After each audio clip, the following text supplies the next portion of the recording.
দেখেছেন হয়তো। তো মা শারদার নাম, রামকৃষ্ণ পরমহংসদেবের নাম, এগুলো কিন্তু কাউকে শিখিয়ে দিতে হয় না। একইভাবে রামের নাম কিন্তু কাউকে শিখিয়ে দিতে হয় না। আমাদের ইতিহাসে, আমাদের সংস্কৃতিতে, আমাদের ধর্মে সে নামটা রয়েছে। যেমন রামায়ণ রয়েছে, মহাভারত রয়েছে, মহা উপনিষদ রয়েছে, ঋগ্বেদ, যজুর্বেদ সবই রয়েছে, আপনারা জানেন। যেমন বেদের সম্বন্ধে মানুষকে শিখিয়ে দিতে হয় না, রামও মানুষকে শিখিয়ে দিতে হয় না। আমি তাই দেখছি আজকে যে স্বতঃস্ফূর্তভাবে মানুষ বেরিয়ে বিভিন্ন জায়গায় ডাকছেন, পুজো করছেন।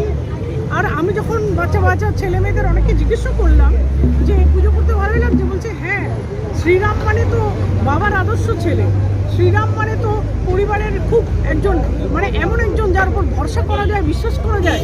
শ্রীরাম মানে তো একজন যার ত্যাগ মানে অনস্বীকার্য। সুতরাং যখন আমরা পুজো করেছি আমাদের মন খুব ভালো হয়ে উঠছে, শুনেও ভালো লাগলো। ম্যাডাম, একদিকে কথাটা অত্যন্ত একটা গুরুত্বপূর্ণ কথা। আমরা সবাই সংহতি চাই, সংহতি ছাড়া সমাজ হয় না। সমাজ কোনো একক ব্যক্তি, একক জাতি, একক ধর্ম নিয়ে সমাজ নয়।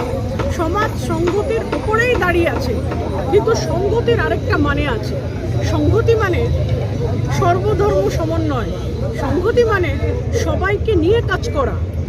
আর সবাইয়ের মধ্যে তারাও পড়ে যারা আজকে হিন্দু হয়ে রাম পুজো করছেন, তাদের বাদ দিয়ে সংহতি হয় না।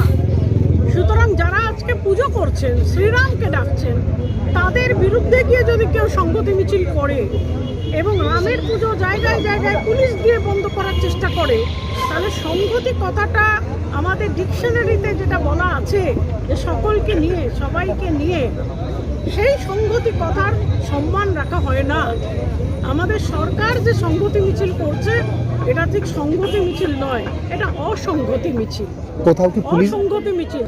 হিন্দু ধর্মটা ভারতবর্ষের খুব বড় ধর্ম, মেজরিটি রিলিজিয়ন।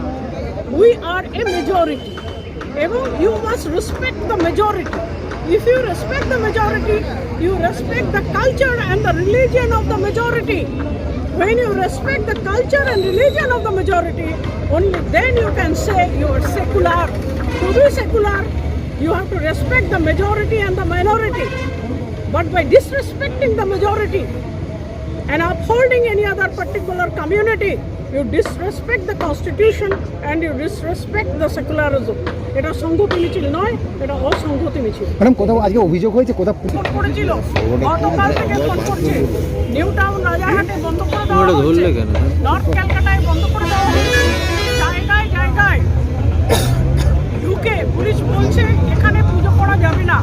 কেন পুজো করা যাবে না? পুজোটা তো রাজনীতির বাইরে, পুজোটা তো আপনি আপনি ধর্ম, ঠিক আছে? সরকার তো নিজেই জায়গায় জায়গায় পোস্টার দিয়ে লিখছেন ধর্ম যার যার উৎসব সবার, লিখছেন তো ধর্ম যার যার উৎসব সবার, সরকার লিখছেন তো।